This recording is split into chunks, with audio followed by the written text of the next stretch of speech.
What's up, guys? Another episode of Tim Talks is here. The man himself, Jamie Carragher, one man club, Liverpool legend. You can watch the full episode on FTBL's page on YouTube. Subscribe now. What's up, guys, and welcome back to the 5th episode of Tim Talks. Today we have a very special guest joining us. He was at the heart of Liverpool's defence, as well as captain of Liverpool. He won the Champions League, 2 times FA Cup, 2 times UEFA Super Cup, 1 times UEFA Cup, 3 times League Cups, and 2 times Charity Shield. 508 Premier League appearances for Liverpool, 38 caps for England, and this stat is incredible. 63,000 minutes for Liverpool. And now, Sky Sports pundit and commentator, the man himself, Jamie Carragher. How are you? How's things in lockdown? And how's the family? Yeah, family's really good, to be honest. It's been not an easy time for any of us. We're all in the same boat, but it has given us a chance. I think certainly we try to use it as maybe family time more and see each other and do things with each other a lot more within the house and watch Netflix a lot more with each other, I should say. But no, it's not easy for everyone. But as I said, everyone's in the same boat. I think we're all desperate, certainly football people, to get football back going again if safe and possible, get watching football and take our minds off it. But I think we all know we're in for a long haul before everything's back to normal. I'm at home now with 4 kids, so I know how hard it is, homeschooling, all that type of stuff. How do you guys keep active? What do you do to keep each other mentally stimulated and together as a family? Because I know you're so busy with Sky Sports and all that sort of stuff, but the kids, just everyday today life. Yeah, I mean, I'm lucky in that my kids are older, so I'm not doing any of the homeschooling. So mine are 15 and 17, so I don't have to worry about getting them up at 8, 9 o'clock in the morning and putting different things on TV. So my daughter Mia, she was just due to have her exams, so she's finished at school now. James is at Wigan, so he's got his own program fitness wise and what they're doing. And I should say, not just Wigan, I'm sure every club's doing this. That what they're putting on for the players and certainly the young players is amazing. The technology side of it now, they're all on what we are Zoom, if you like, but it's more like they're putting a training session on there. So he's out in the garden and he's got the coach telling him what he needs to do, and they're all doing it at the same time. And they're having conference calls about dealing with, the mental side of this and different things at young players. So the club, and I'm sure throughout this country, the football clubs have been brilliant, really. But as I said, we've just been trying to do things together. You try and drag your gym session out for as long as you possibly can. Do you do the gym sessions with your boy and that? Because I've got two older lads. One's at Macclesfield Town, one's at Everton, my 15-year-old. And the technology is crazy. Now I'm going on 7K runs with them. Yesterday I was with my daughter doing a 5K run. I know you're active and I know you keep yourself in great shape. Like the workouts you do and the way that you've kept yourself, is it something you do together? And you obviously take pride in your appearance when it comes to working out. We've done, with the kids, to be honest, we've been doing the 5K. It almost feels like a social media challenge, the 5K. I haven't gone further than 5K. I'll have to try and get up to your 7. I'm a bit short of that, but I'm trying to beat my times on 5K. But it's probably what's hit home in the lockdown is where you've always been that little bit quicker or stronger than your lads. I haven't trained with him properly because he's been going to Wigan every day. But when we're starting to train together now, there's no way I can catch him now on these 5Ks. He's doing sub 20 minutes, and I'm just I've got under 22 once, so you can see there's a couple of minutes difference there. And it's that thing, isn't it, where you think you still can do it, but you just can't, and they just open up and they just leave you for dead, really. And that's youth over experience now, where it's you can't quite bridge that gap. What sort of father are you? See, for me, I like to be honest with my boys, especially professionals, and I suppose I'm old school because I like to tell them the truth because they chose that road. I didn't choose it. Now, if they want to go and just chill out with their mates and get a job, no problems. But are you that father that's a little bit pushy but fair, or do you just stay back and just let the wife deal with it? Oh no, I'm involved. I mean, it's difficult, isn't it? Or how you describe, being pushy. I think you've definitely got. I'm not someone who'll just sit back and just let me kids do exactly what they want. I'm not saying I'm pushing them into something, but yeah. I think sometimes, what kids are like, certainly teenagers, they want to have a sleep in on this lockdown, or they want to have the odd day in there. Now they have to push them, come on. And my big thing is, you know, for what my kids are involved in, everyone's involved in different things, is you have to use this to your advantage. So it's the same for everyone. Is that training harder? Is that when you go back to your football club, you come back and the coaches think, oh, he looks different. He's filled out a little bit. He looks a lot more powerful, a lot more quicker, stronger. I always felt the summertime for a footballer, even though it was a rest time, it was an important time, really. And that was the one chance you got to really work on things. Maybe not technical as much, but maybe your pace, your strength, something, maybe your agility over the summer to come back when you start pre-season and really hit the ground running. Because when you're in the season, the same as young players as well, is that it's just that training every day, building up to a game, the come down of a game, then the next game. There's sometimes not enough time in there to really work on things that you need to improve. And I always felt the summer gave you that 6 to 8 weeks to really try and, pinpoint something. And this is going to be a lot more for my son and professional players as well. So that's my big thing. Try and use this time as positively you can, because hopefully, fingers crossed, but you'll never get this opportunity again as a footballer in terms of having this much time off to try and improve things. And when you go back, make sure you're better than others at what you want to improve on. Exactly. So this leads into the next question, like football in general. Bundesliga is back. We don't know what's happening with the Premier League. You're constantly on this subject and you must be sick of it. But my thoughts are that I definitely want to see football back as long as everything is right. But like, what sort of solution, or how does this affect the game? Will it affect the transfer market? Will it make it a level playing field for clubs? Will it change the money going into the game? What are your just quick thoughts on that perspective of what COVID-19 is doing to our game?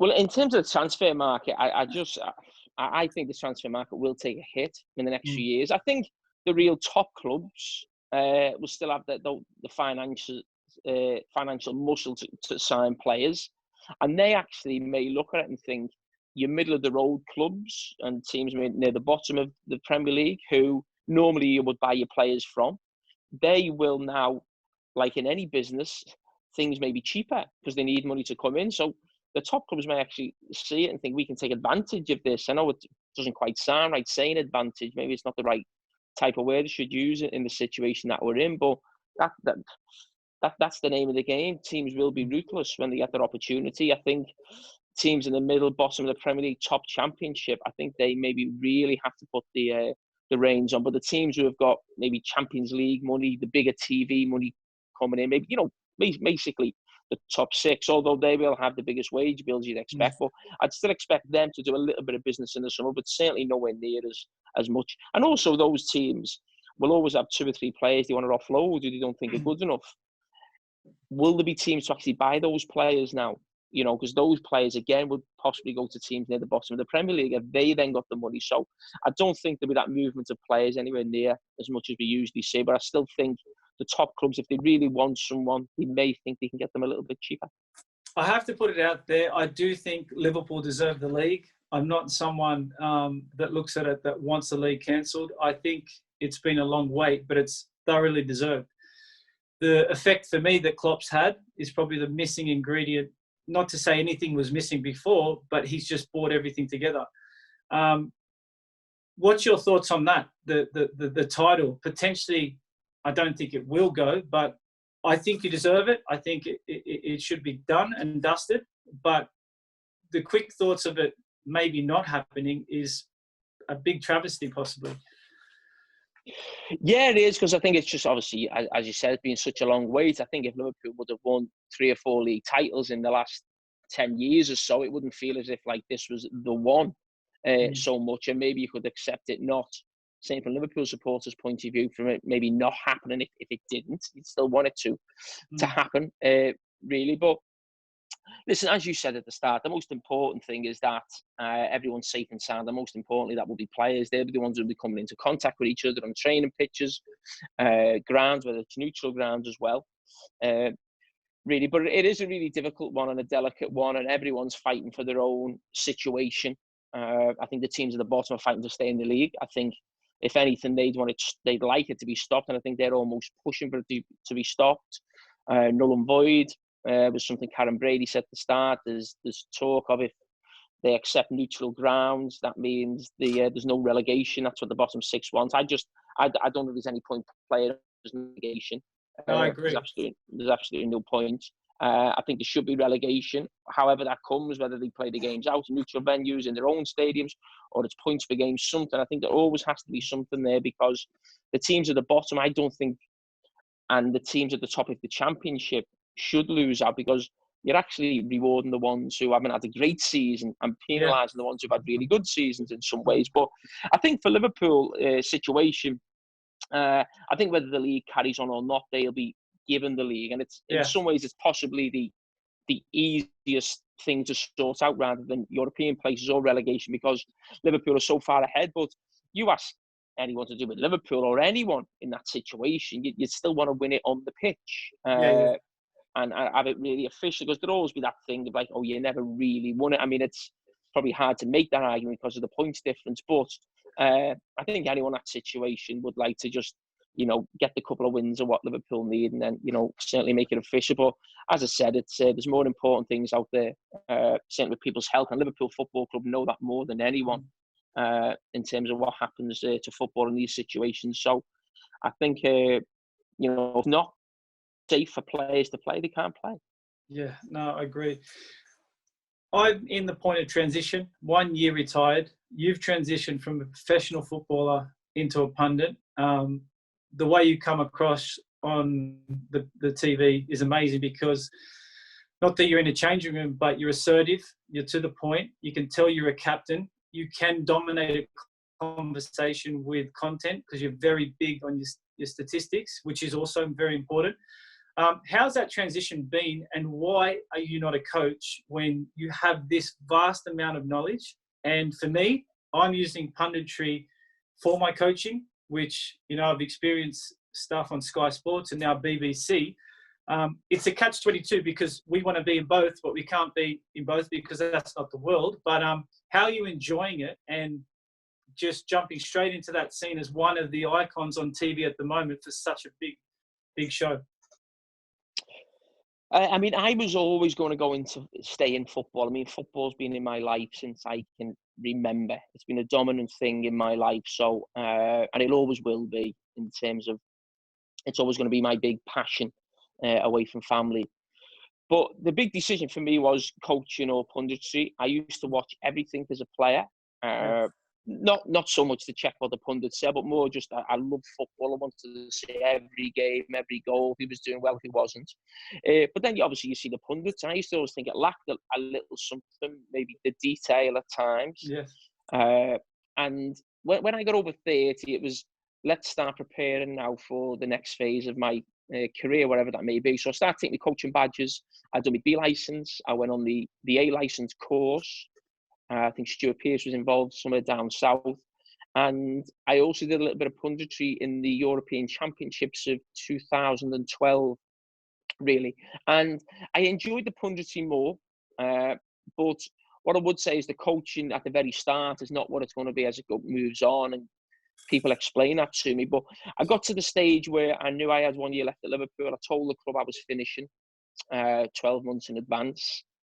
And it was also for me to be able to prepare in that last year what I wanted to do. Now, Kenny Dalglish had just been sacked, and Brendan Rodgers came in, and I'd actually spoke to Kenny about not so much being on the coaching staff for that last year, but almost shadowing him, just, learning, going into the team meetings or the managers meeting of a morning, just finding out how it works and what you have to go about to do it. Obviously, Kenny, when Brendan came in and wanted me to be a coach on his staff, he then changed his mind, which was, was just fine. It's up to him to pick his own staff.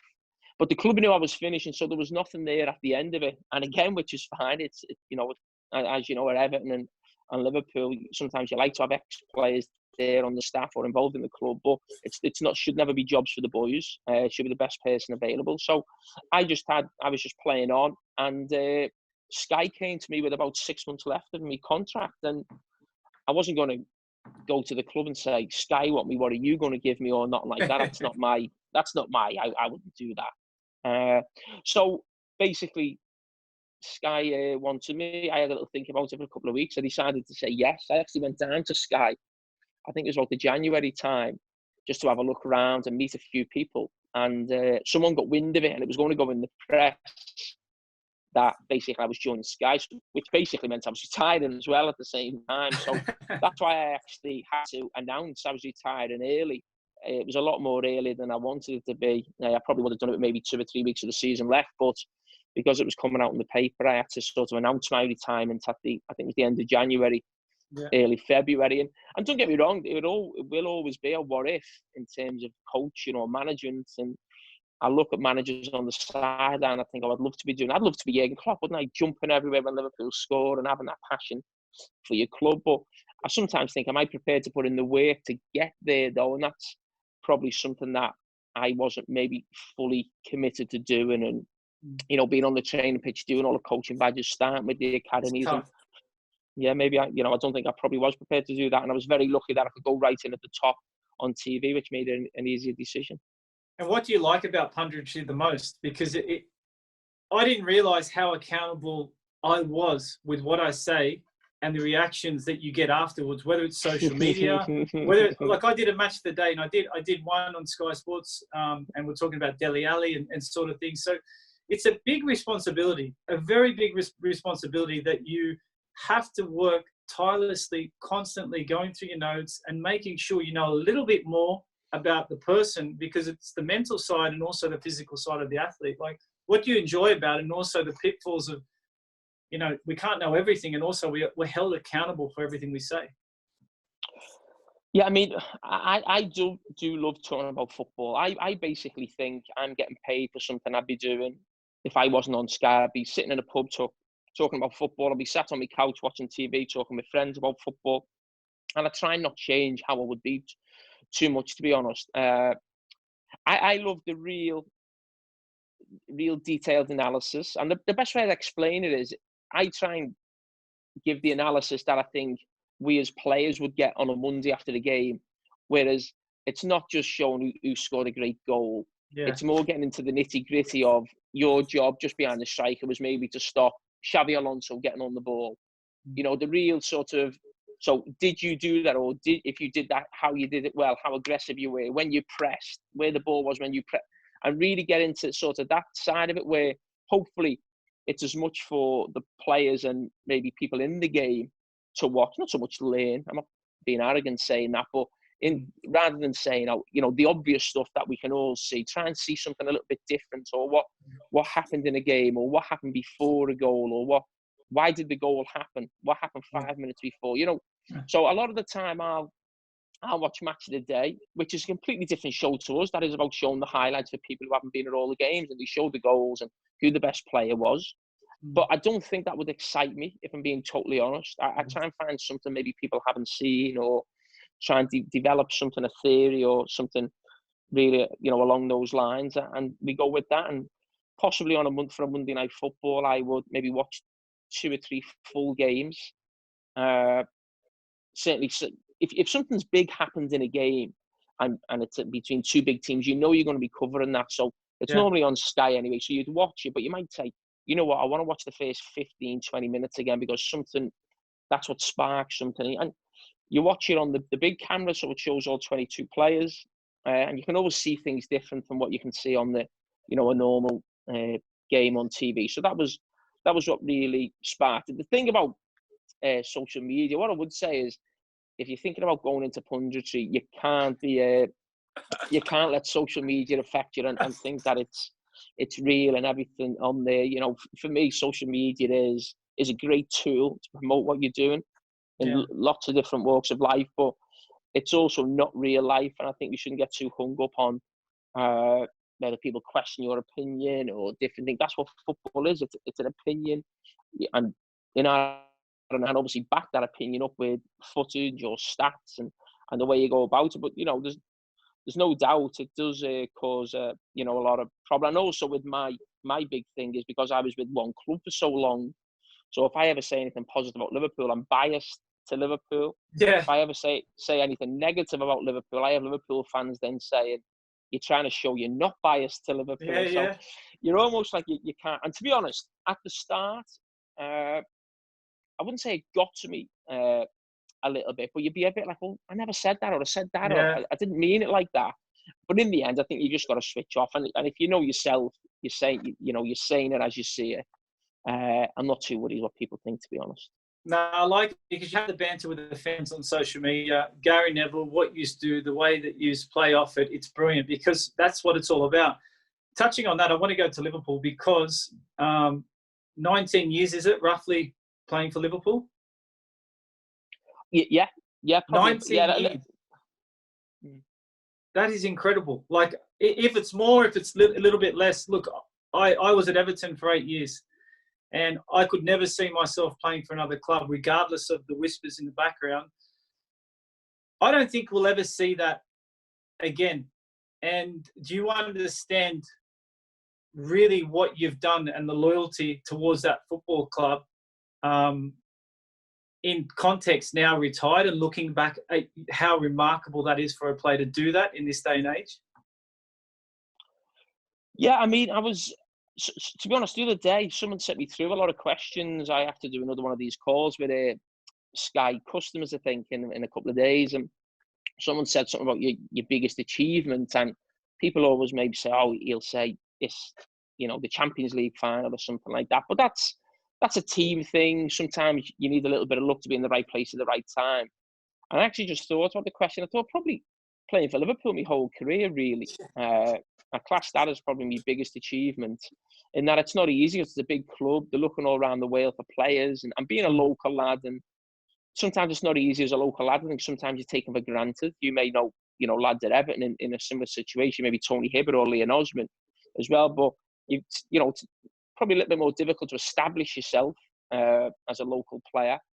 So, to do that and to have lots of different managers come in. So it wasn't like we just had one manager like Gary Neville had Ferguson for his whole career, or, a manager who really loves you. So I had a local fella in Roy Evans, and a Frenchman comes in, Julia, then a Spanish manager, Rafa Benitez, then Brendan Rodgers, Roy Hodgson, Kenny Dalglish comes in. So there's lots of different managers there. So to try and keep them all happy is not easy. So I was always desperate to be a one-club man. It was something I always looked at when I saw some of the, the top players around the world. Your Baresi's and Maldinis, you look at big heroes of mine, and you just picture them in that one kit. And that was something I always wanted, to be honest, to be known as a one-club man, really. And as I said, that was probably my biggest achievement. We've got to talk about the derbies, because 30 derbies you've played in. Is there one game that stands out for you as the most memorable? Because for me, I'm an adopted Blue. Tony Hibbert, players like that, even till this day, we still talk regularly, and he's just an icon for the club and someone that taught me what it meant to be Blue. I remember in games in the derbies, right, the first two players on the team sheet I used to look for was you and Steven Gerrard. And I used to target you two the same way possibly you guys would target influential players in our team. And I could see in the opening minutes, it'll be you, Gerrard, me, Hibbo, or someone else for the first tackle. What are your memories of the derbies? Because for me, there's nothing like it. It's probably the best times of my life. And I love just the passion between the fans and the players. I could have played Merseyside derbies every week.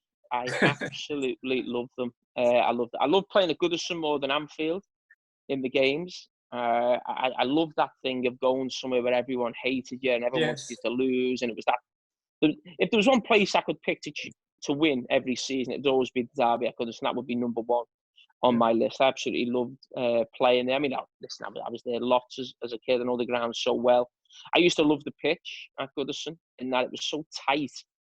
And that certainly helps players who aren't the quickest. So that's why I preferred tighter pitches than bigger pitches. But my favourite derby memory, I'd probably say you weren't playing in that one, but it would have been when Gary McAllister scored. I mean, to win a derby in the last minute, certainly away from home, is a great feeling. That'd certainly be the one. But I mean, Everton weren't a great team, and to be honest, that was just before Moisey came in, and Everton were fighting relegation most seasons. So it was probably a lot easier. I mean, that certainly changed when you came in and David Moyes, and he brought some players and become a lot more competitive then.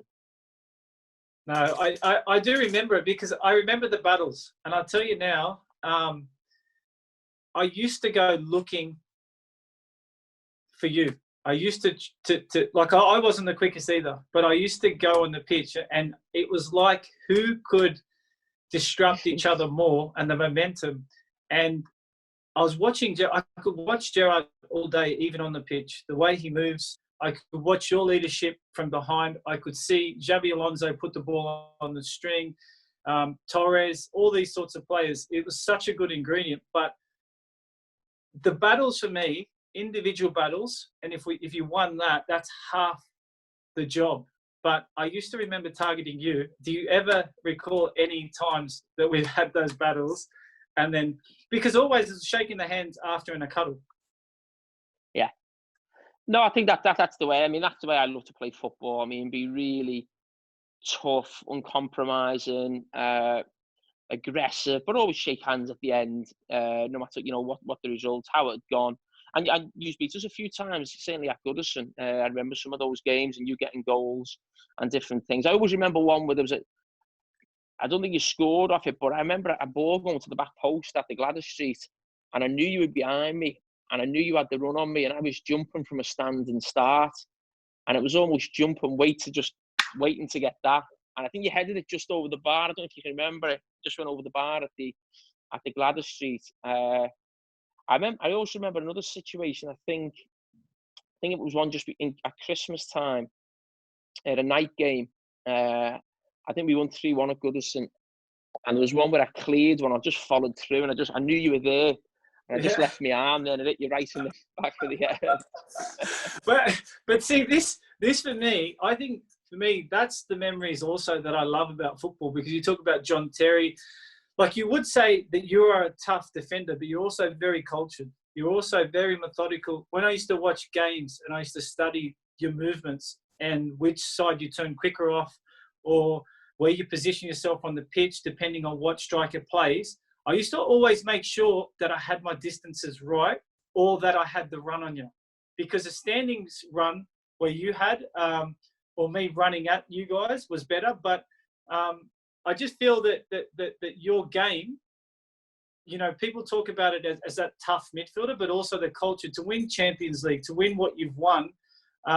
You're an out footballer as well. About your game, what is it that you think, and the coaches that influence that, and how you developed throughout your career? I mean, to be honest, I don't class myself. I don't think I had an outstanding quality in terms of. I think if you looked at me physically, I was just a normal sized fella. I wasn't a beast. I wasn't Sol Campbell. I wasn't Rio Ferdinand. I wasn't Vidic. I wasn't lightning quick. I could play with the ball, but I wasn't Rio Ferdinand. So, in terms of that, I think my one big quality was what was between my ears, which was basically my understanding of the game, and also my concentration, my focus. So everything. The reason I played what I played and did okay was my brain, in terms of, as I said, being up for every game, being really focused, really concentrating, talking, organising. And organising because, as I said, I had a football brain, and that came from watching football. I mean, going to the Everton game at 6 or 7, going to watch Everton, travelling with my dad, listening to men in pubs talking about football, going to the away games, listening to supporters, watching my dad's team. He used to run a men's team, and I'd be on the back of the bus with them as a 7-8-year-old, and you listen to men talk about football, and you're just always around football, listening, talking, understanding the game, watching everything. So I just think my love of football gave me a big sort of advantage when I went into the game, that I think my ability alone would have got me to maybe the top of the Championship, maybe the bottom of the Premier League. But I think with my football understanding, I think that elevated me to be able to play for Liverpool for so long, really. And that's just, the love of football I had, and that sort of being involved in football from such a young age. So I'm going to finish on this question before the quick fires, because, I've kept you a little while, but what has been the hardest thing you've had to overcome as a player? I think the hardest thing I had to overcome was I had a spell early in my career where I'd say the Liverpool fans were getting on me back and people were saying I should be replaced, and I was playing out of position, if you like, a fullback. I wasn't a natural fullback, really. And I found that tough, where it felt like every summer Liverpool signed a player in my position. And what would happen was that I think I had decent mental strength, and I'd just overcome the fight with a new player. They wouldn't be able to deal with my mentality every day in training, how aggressive I was. And eventually they'd fall away because they weren't really up for the fight. But that was tough for a few years. And as I said, being a local player as well, and sometimes it can affect your family a little bit, and you get a little bit frustrated. But that's football. You know it yourself. You have to overcome things. I always think the players who stay at the top the longest or have good careers is because they can overcome these challenges and they've got decent mental strength. And I really do believe that playing at the top level, it's as much about your mentality as your ability. 100%. Okay, Jamie Carragher, quick fire, either or. Okay, so we're going to start now. Chocolate or toffee? Chocolate. Netflix or cinema? Netflix. Xbox or PS4? Hate the both of them. Early bird or night owl? Oh, night out. I said night owl, but we'll take night out. Oh, Pasta night owl, sorry. Weights or cardio? Cardio. NBA or NFL? NBA. Pool or beach? Pool. Karaoke or dancing? Oh, karaoke. Insta or Twitter? Insta's a lot nicer. Messi or Ronaldo? Messi. Jamie Redknapp or Gary Neville? Oh, I know what I'd rather look like. Jamie, listen, I just want to say a massive thank you. To have someone like you on this show and to listen to you is so refreshing, because there's so many young kids that want to follow their dreams and know the story of someone 19 years at a club, but you didn't know about 63,000 minutes. Can you leave us with a message for boys like ours that want to become professional footballers, or just people who just want to be the best they can be? Yeah, I mean, people ask me this a lot. I don't think there's any secrets in life. It is hard work. It is listen to your coaches. There'll be lots of different influences you have along the way. You'll have lots of people trying to knock you also. I just think believe in what you want to do and just give it everything. I just think a big thing is no regrets. When you look back at your career, you gave it everything. You're going to have good times, bad times, but as I say, give it 100% and no regrets. There's no magic words that anyone I think can ever give you in terms of advice, but I think if you stick to those two, you'll do okay. Thank you so much, buddy. If you enjoyed that video, consider subscribing to FTBL. And if you're not convinced yet, why not take a look at some of these other videos we've made just for you.